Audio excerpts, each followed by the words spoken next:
possibility is always there.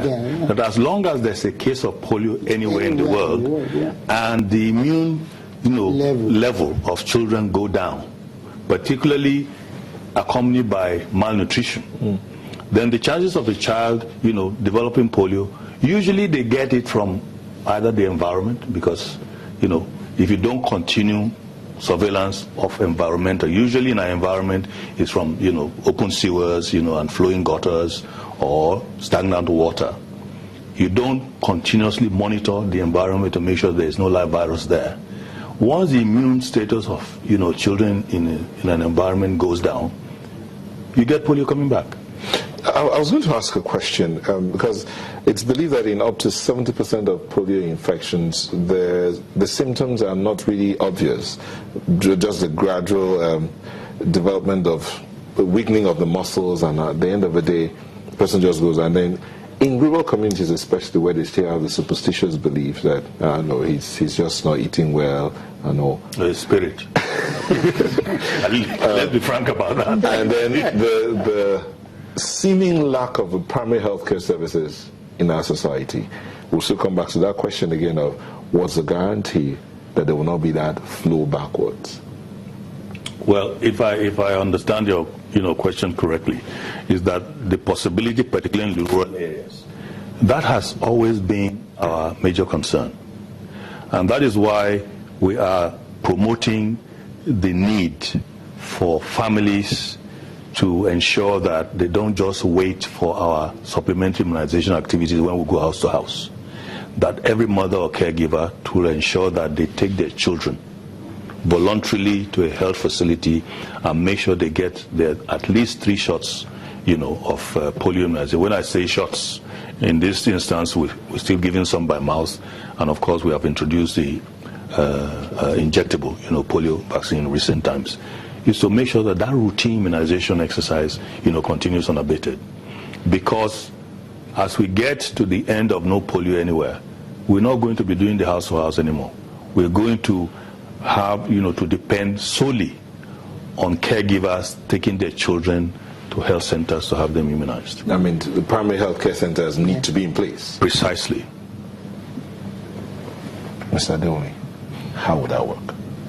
Well, like I told you earlier on, our partnership with government has been a very strong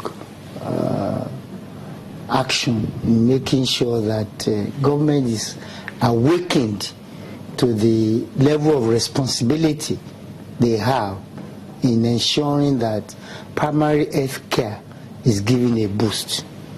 And you find out that local government structure has to be strengthened, and the health of our children at the local government level has to be given top priority. We have seen the incidents of what's happening in the IDPs and things like that, and these are result of neglect of many years. Of many years. Okay, yes. We'll come back and talk more about this, especially how to guard against complacency. Do stay with us on the Sunrise.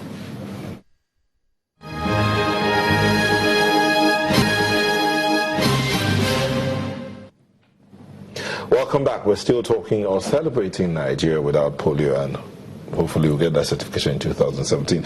But Dr. Funcho, the Tola Ferrari says in Kara Namuda last week, he saw 5 under 2 polio cases. Now, the question will be, are there some cases of polio that are not reported? Well, first of all, I just hope that the doctor, having seen those cases, reports those cases to the relevant public health authorities. Because not all cases of paralysis is due to polio. There's what we call acute flaccid paralysis, which is paralysis of any part of the body, maybe limbs, usually they're the limbs. And in order to say it is polio, it goes through a process. And the process is that the health, giver reports, to the public health, people. The public health people will now ensure that the relevant agencies within the partnership that is working on polio, particularly in this case WHO, are made aware. They usually have their people on ground and collect a stool sample from those, patients. It is only after that stool sample comes back positive for polio that case can be called polio. Just seeing paralysis by itself, we pick up hundreds of what we call AFPs, acute phylactic paralysis. That is an index for us to gauge our surveillance activity. So if we don't see AFPs, we're concerned that people are not, looking. So we have, parameters by which we gauge from every corner of this country the report on AFP cases on a weekly basis. So that if we don't see AFP reported from an environment, we send investigators there, because it means the surveillance system is not working. It's not possible not to have AFP. What causes the AFP? I know we're talking polio, but let's... Now, one of the commonest causes in our own environment are injections. Sometimes, due to either poor training or carelessness, you inject a child for malaria, for instance, which is the commonest thing children get injected for these days, and they hit a nerve, which is called the sciatic nerve. Now, the sciatic nerve supplies, the lower limb. Now, when it gets damaged, that limb will not have any power or function in it. That is one common cause. There are other, instances where you have viruses that cause something we call Guillain-Barré syndrome. That also affects nerves. So there are quite a number of other, situations where paralysis can occur that has nothing to do with polio at all.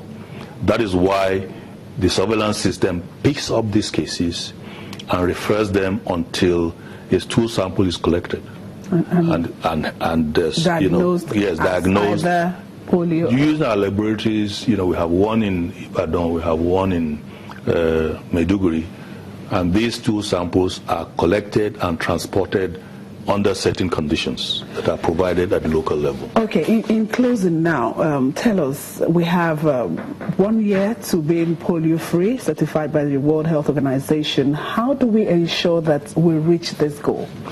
I think doing what we're doing now, advocacy. One of the Rotary's main role is to advocate to the public, to the government, to even Rotarians themselves to continue the work, to ensure that we do not keep our eyes off the ball.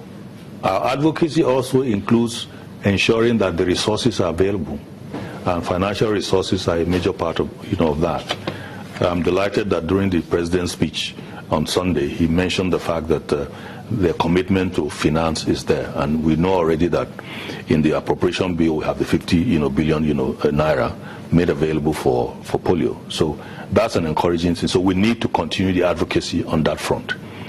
We also need to continue advocacy to ensure that we have a good, entrenched routine immunization system.